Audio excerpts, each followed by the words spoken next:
네, 안녕하세요, 김탁입니다. 글로벌 증시가 굉장히 혼돈인데요. 저도 어제 시장을 보면서 좀 굉장히 당황스러웠어요. 제가 주말에 지나치게 비관적이지 말자고 영상을 공유를 드렸는데 어제 시장만 보면 비관을 넘어서 지옥문을 연 느낌이죠. 그러면 시장이 왜 그렇게 프로 가까운 패닉을 보였는지, 그리고 이제 앞으로 우리가 어떤 식으로 이제 시장을 좀 대응하면 좋을지에 대해서 간단히 업로드 드리겠습니다. 지금 제가 출근길이거든요.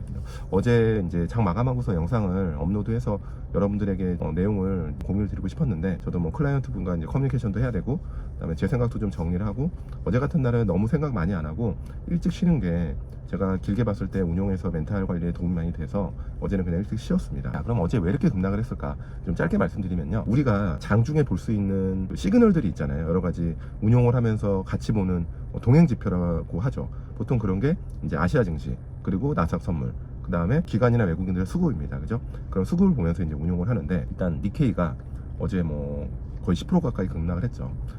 엔캐리 트레이드의 청산 자금들이 이제 나오고 있다고 하는데, 그 자금이 얼마나 되는지 모르니까 시장이 공포가 공포를 부르는 그런 국면이고, 또 대만 증시도 급락을 하고, 동시에 어제 나스닥 선물도 장이 시작하기 전부터 애플이 버핏의 매도 이슈로 이미 시간에서 급락, 그 다음에 엔비디아도 블랙엘 딜레이로 인해서 또 시간에서 7, 8% 이상 급락, 동시에 테슬라 등 빅테크들이 다 시간에서 급락하다 보니까 나스닥 선물도 장 시작하기 전에는 1%대 마이너스였다가 장중에는 마이너스 2% 가더니 우리 증시가 마감하기 거의 직전에는 마이너스 5%까지 급락하면서 전반적인 매수세가 아예 없는 그런 패닉장이었고요. 외국인들이 금요일날도 선물을 2만 계약 가까이, 가장 크게 당일로 신규 매도를 했는데요, 그 포지션을 금요일날 그대로 오버나이트 했어요.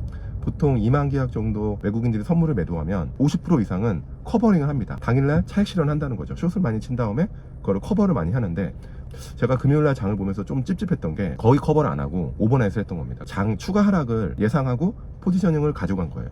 근데 월요일날 그 포지션을 커버하지 않고 오히려 신규로 더 매도를 하면서 외국인들이 선물을 매도하면 어떻게 된다고 했죠? 백오데이션이 되면서 이제 프로그램 매도가 나오는 거죠. 어제도 장 초반에는 증권이 프로그램 순매수가 살짝 들어오다가 결국에는 장 후반 들어와서 프로그램 순매도가 많이 나오는, 그렇게 되면서 일단 동행지표인 아시아 증시 안 좋았죠.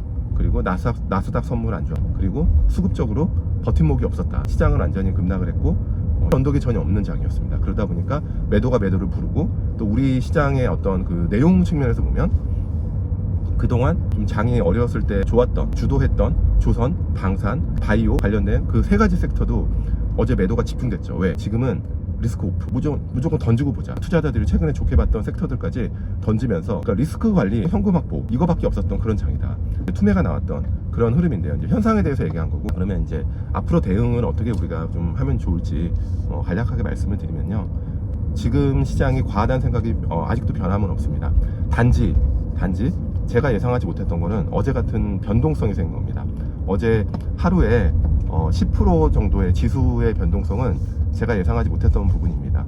그 부분에 대해서는 우리가 좀 고민이 필요해요. 그래서 주식시장에서 제일 싫어하는 게 변동성이거든요. 그러다 보니까 이 변동성이 커진 부분이 있어요. 그래서 지금 당분간은 우리가 변동성에 좀 노출이 돼 있다. 예전에 우리의 지수의 변동성이 1에서 2%가 노말이었다면, 지금은 한 번에 이제 또다시 뭐 10% 조정을 받는다 이런 건 아니지만, 큰 변동성을 보인 만큼 앞으로는 올라갈 때도 이럴 거고 내려갈 때도 이럴 겁니다. 그래서 지금부터는 정말 차분한 대응이 필요합니다.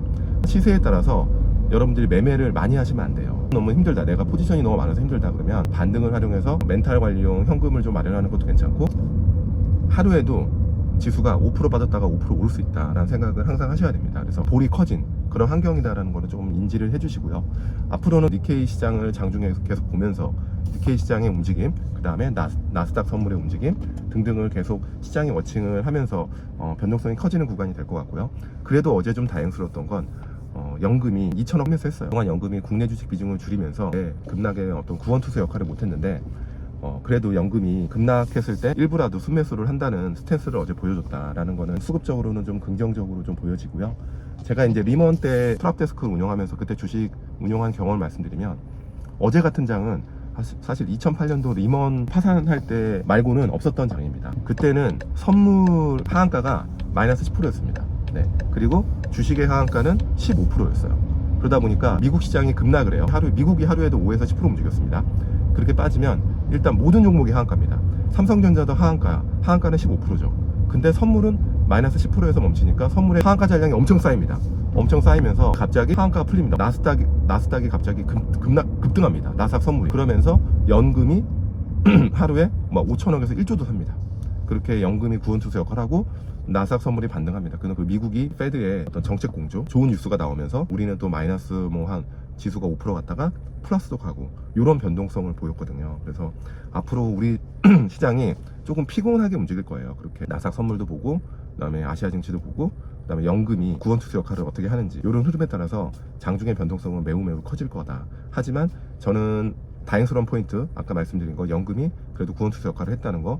두 번째는 어제 하루에 10% 조정 받으면서 우리 시장 자체로 봤을 때는 가격 부담을 많이 준 상태입니다. 트레일링 PBR 기준으로 어제 2,400 한 중반이면요, 한 0.85배 정도, 그 정도 내에요. PBR 기준으로.